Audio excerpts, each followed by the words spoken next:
creative and fun for him because he could actually print his own plates. You know, if you have to send it out to somebody, wait for it to come back, and then not like what you get when it comes back. That's not so good. And that happened in that time. You have your plate makers, they spent their lifetime making plates, and then they would just send them out to professional printers, get somebody else to do this. This makes Rembrandt so unusual that he, the painter now, has bought himself a press, has his own room for printing. And this way he gets exactly what he wants on that piece of paper. Like that, so they could get all those little details. And then that fine powder, that's mixed with linseed oil. So that's a simple oil made from seeds, very healthy. But that raw linseed oil, over time, it's going to dry and turn itself into plastic. And that doesn't sound so useful, but that's actually how they made their oil paints in Rembrandt's time, with raw linseed oil. But here, I use my cooked oil. It's a lot thicker, and it's not going to get that little skin.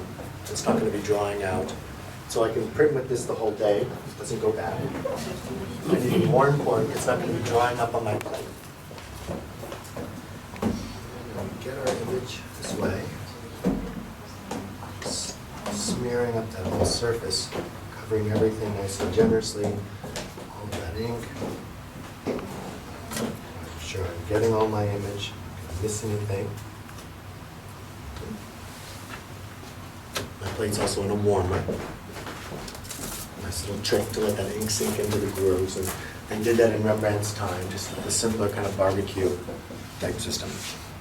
So no electric warmer then. We have to make our museum concessions here. You know, because they were using peat or turf. It's the ground dug up and dried out. So that burns like a nice, slow burning coal, but it's kind of stinky. And then the other thing I had substituted from the time is my rubber kitchen scraper. So this is definitely not from Rembrandt's time or kitchen.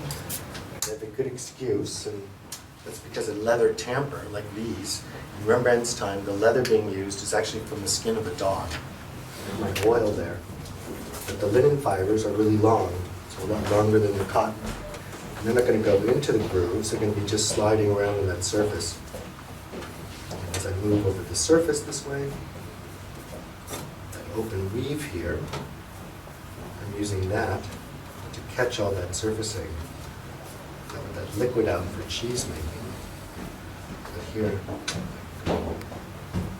wipe away all the ink I don't want. It doesn't sound so creative, just wiping and cleaning and polishing the whole day. But this is where Rembrandt gets to be creative with his image making. Finish, let me just show you one more thing here. That's what he does with these clouds. So he leaves a little ink, a little extra ink there, cleans all that up nicely, creates this whole new effect on that image. And that's why he felt it was important to do this. That way he can really start experimenting with these prints, getting what he wants. You try and explain to somebody else how they need to do it better the next time. And like, oh, this gets tricky. No matter what you're talking about. This is looking much better. See the difference? You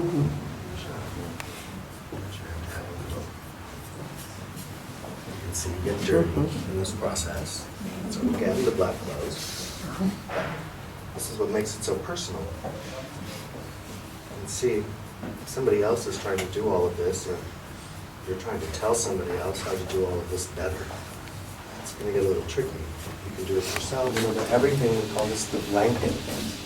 And that is, this is a wool felt. This nice thick felt that lets that plate go up into the paper. It's also where the paper can go down into the grooves. So when you're finished, just watch yourself. That's why you always have that little ridge appearing on your paper.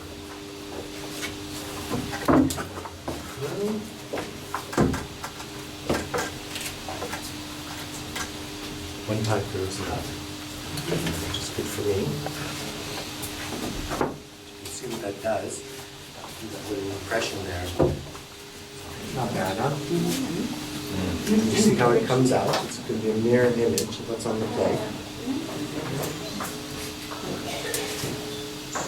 what's nice with the self-portrait, Rembrandt actually looks at himself first in a mirror, then he draws himself on the plate, so when it prints out, that's actually how everybody sees him.